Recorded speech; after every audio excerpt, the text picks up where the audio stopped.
Halo semuanya, Assalamualaikum warahmatullahi wabarakatuh. Sebelumnya, perkenalkan nama saya Diswita Alda Thalia dengan NIM 2403080094. Saya berasal dari program studi pendidikan IPS dari Fakultas Ilmu Sosial dan Ilmu Politik Universitas Negeri Semarang. Dan pada kesempatan kali ini saya akan membuat video yang akan menjawab 4 pertanyaan dari tugas UTS mata kuliah Ilmu Perpetaan yang diampu oleh Bapak Asep Ginanjar, SPT MPD. Yang dimana 4 pertanyaan tersebut yaitu yang pertama ada menjelaskan unsur-unsur peta beserta fungsinya dalam membaca peta. Yang kedua, jika menjadi seorang pembuat peta pada peta Badan Nasional atau Dinas Pertanahan dan Anda akan membuat peta lahan perumahan seluas 1000 meter persegi, skala yang akan Anda pakai apakah skala besar atau skala kecil. Soal yang ketiga, peta apa saja yang diperlukan untuk menentukan lokasi pendirian sekolah. Soal yang keempat yaitu ada ketika Anda akan membuat peta wilayah kutub proyeksi, apa yang akan Anda gunakan? Nah, selanjutnya mari kita bahas satu persatu dari pertanyaan-pertanyaan tersebut. Untuk soal yang pertama yaitu ada menjelaskan unsur-unsur peta beserta fungsinya dalam membaca peta. Nah, dalam peta terdapat beberapa unsur-unsur peta yang memiliki fungsi agar dapat memberikan informasi tertentu agar mudah dipahami oleh sang pembaca. Yang dimana peta yang baik memiliki komponen-komponen peta agar mudah dibaca dan ditafsirkan sehingga tidak membingungkan para pembaca peta. Unsur-unsur peta dan fungsinya dalam membaca peta yaitu terdapat yang pertama ada judul peta. Di dalam peta, judul harus mencerminkan isi peta, yang dimana judul peta dapat memuat informasi yang sesuai dengan isi informasi dari peta. Hal tersebut biasanya dikarenakan hal pertama yang dilihat oleh sang pembaca peta adalah judul peta. Judul peta biasanya diletakkan di bagian atas peta, namun jika judul peta ingin diletakkan di bagian lain, letaknya tidak boleh mengganggu kenampakan pada seluruh peta. Yang kedua ada garis tepi. Garis tepi adalah ujung-ujung pada setiap garis yang saling bertemu dengan ujung garis lainnya yang saling berdekatan, yang dimana garis tepi terletak pada bagian tepi peta. Yang ketiga ada orientasi. Orientasi bisa disebut juga dengan diagram petunjuk arah, yang dimana simbol arah dicantumkan dengan tujuan untuk orientasi peta. Secara lazim, arah utara mengarah pada bagian atas peta, sehingga berbagai tata letak tulisan mengikuti arah tersebut, sehingga pembaca saat membaca peta dapat membaca dengan nyaman dan tidak membolak-balikkan peta. Pada peta, tanda arah atau orientasi memiliki arti penting pada suatu peta yang memiliki fungsi agar dapat menunjukkan arah utara, selatan, timur, dan barat. Orientasi dapat diletakkan di mana saja pada peta asalkan tidak mengganggu penampakan peta. Pada peta topografi terdapat tanda arah dengan 3 macam arah utara, yaitu yang pertama utara sebenarnya. Utara yang ditunjukkan mengarah ke kutub utara bumi atau sejajar dengan suhu bumi, atau sering disebut dengan utara geografi. Yang kedua ada utara magnetik, utara yang menunjukkan ke arah kutub utara magnet bumi atau utara yang ditunjukkan oleh kompas. Yang ketiga ada utara peta, utara yang ditunjukkan oleh grid di dalam peta yaitu sejajar dengan meridian sentral atau sering disebut dengan utara grid. Yang keempat ada garis astronomis. Garis astronomis dibuat pada tanda di tepi ataupun pada garis tepi dengan menunjukkan angka derajat, menit, dan detik tanpa membuat garis bujur dan lintang. Garis astronomis berfungsi untuk menentukan lokasi suatu tempat. Yang kelima ada skala peta. Skala peta yaitu ukuran peta dalam hubungan dengan bumi, yang dimana biasanya dapat dinyatakan dengan perbandingan, pecahan, ataupun rasio. Skala merupakan perbandingan jarak antara dua titik sembarang pada peta dengan jarak sebenarnya pada permukaan bumi dengan memiliki kesamaan satuan ukuran. Pada pembilang yang letaknya di bagian atas pecahan merupakan satuan unit peta, sedangkan penyebut yang letaknya berada di bagian bawah pecahan yaitu angka dalam unit yang sama dengan menunjukkan jarak sebenarnya di bumi. Semakin besar penyebut dan semakin kecil pecahan menunjukkan semakin luas permukaan bumi yang dapat ditunjukkan pada peta tunggal. Skala peta dapat dinyatakan dengan 3 cara, yaitu skala angka atau skala pecahan, skala inci mil, dan skala grafik. Skala pada peta berfungsi untuk dapat menentukan perbandingan jarak pada peta dengan jarak sebenarnya yang ada di lapangan atau bumi. Sehingga skala dapat berfungsi untuk dapat memudahkan dalam menghitung jarak fisik, membantu dalam navigasi atau perencanaan, serta menghitung luas wilayah. Yang keenam ada legenda atau keterangan peta. Legenda atau keterangan peta merupakan penjelasan dari simbol-simbol yang terdapat di dalam peta, sehingga dengan adanya legenda tersebut berfungsi untuk memudahkan para pembaca peta dalam memahami isi pada peta secara benar. Seperti ketika pembaca peta tidak familiar dengan detail pada peta, dengan adanya legenda dapat memudahkan para pembaca dalam memahami isi peta sebelum melanjutkan proses yang lebih jauh. Sehingga pembaca peta harus dapat memahami legenda pada peta agar tujuan pembuatan peta dapat mencapai sasaran. Yang ketujuh ada simbol dan warna. Simbol dan warna sangat penting dalam pembuatan peta agar pembuatan peta dapat dilakukan dengan baik, sehingga dua hal tersebut perlu mendapat perhatian. Simbol memiliki bentuk yang bermacam-macam, yaitu seperti berupa simbol titik, lingkaran, batang, pola, dan garis. Dan dalam simbol memiliki beberapa istilah seperti isosiat atau garis dengan jumlah curah yang sama, isobar atau garis dengan tekanan udara yang sama, isogon atau garis dengan deklinasi magnet yang sama, dan isotom yaitu garis dengan angka suhu yang sama, dan isoplet yaitu garis yang menunjukkan angka kuantitas yang bersamaan.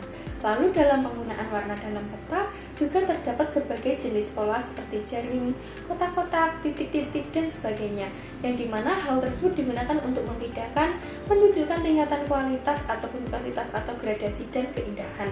Terdapat berbagai macam warna ataupun pola yang digunakan untuk menyatakan perbedaan, misalnya seperti warna laut itu menggunakan warna biru, sawah warna kuning, perkampungan warna hitam, dan lain sebagainya.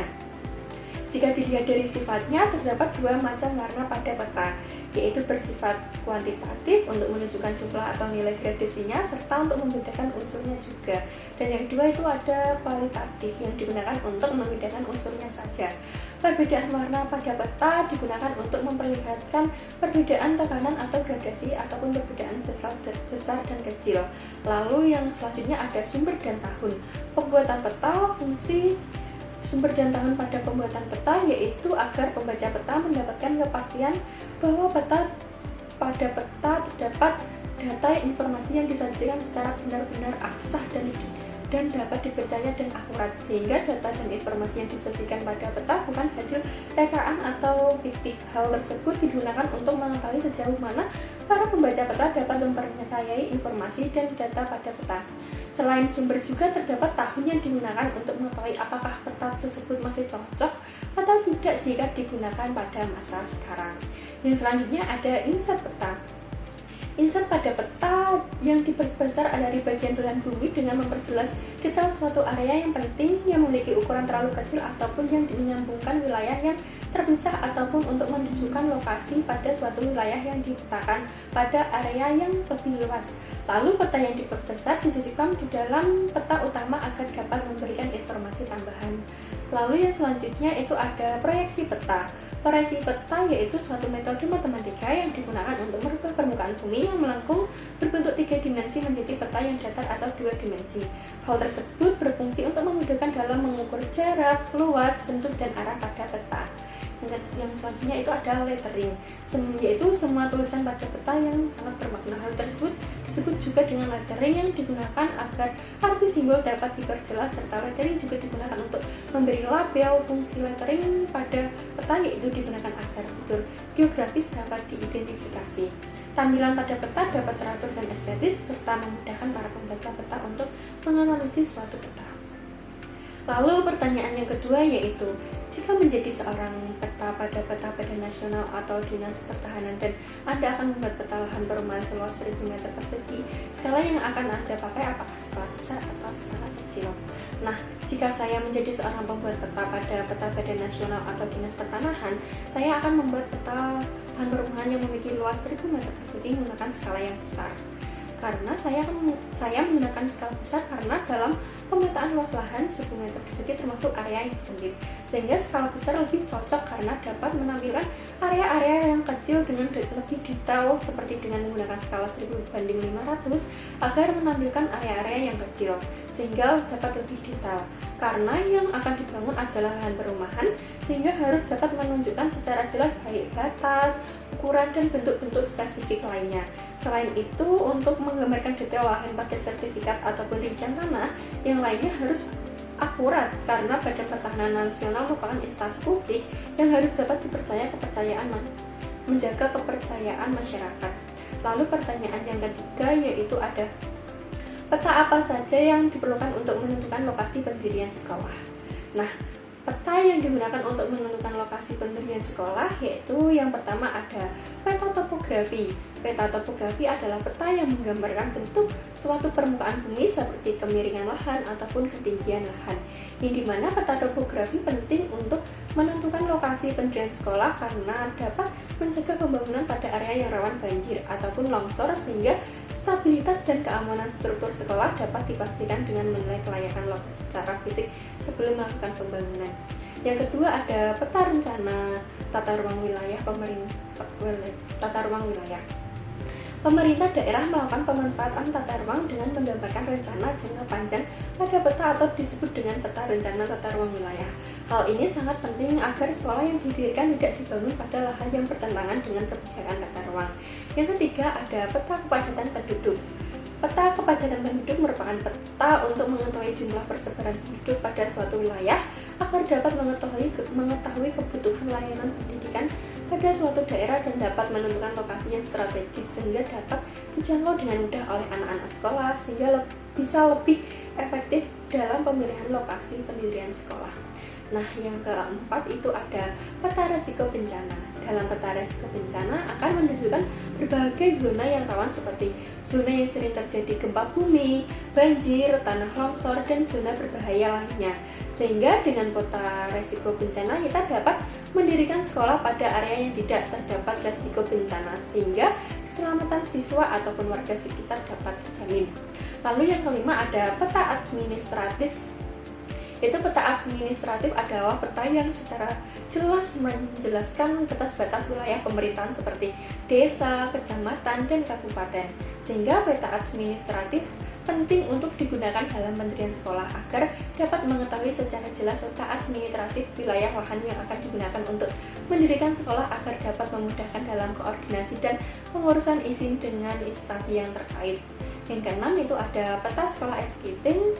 Itu peta sekolah eskiting adalah peta yang digunakan untuk mengetahui lokasi-lokasi sekolah yang sudah ada, sehingga peta tersebut berfungsi agar dapat menghindari tumpang tindih pada pembangunan layanan pendidikan dan dapat mengidentifikasi suatu wilayah yang sudah cukup atau belum instansi pendidikannya. Dan pertanyaan yang keempat yaitu ada ketika Anda akan membuat peta wilayah kutub, proyeksi apa yang akan Anda gunakan? Nah, ketika saya akan membuat peta wilayah kutub, proyeksi yang saya gunakan yaitu proyeksi azimutal atau proyeksi zenithal. Karena proyeksi azimutal memiliki bidang proyeksi berupa bidang datar sehingga sesuai jika digunakan untuk membuat peta pada daerah kutub.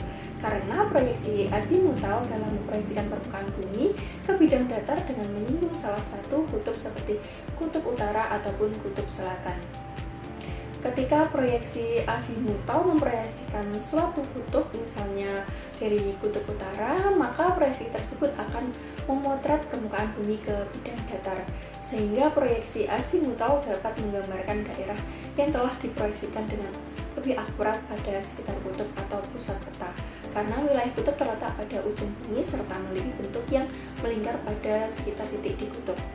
Sehingga ketika saya akan membuat peta wilayah kutub, saya akan menggunakan proyeksi azimutal. Meskipun wilayahnya akan berbentuk semakin melebar meskipun jauh dari kutub, tetapi jarak dan bentuk pada daerah kutub distorasi dapat berkurang ketika menggunakan proyeksi azimutal. Nah, sekian video penjelasan dari saya tentang 4 pertanyaan dari tugas UTS Ilmu Perpetaan. Semoga video ini dapat bermanfaat dan dapat menambah pemahaman. Sekian dari saya, terima kasih dan mohon maaf apabila ada kesalahan dalam video ini. Wassalamualaikum warahmatullahi wabarakatuh.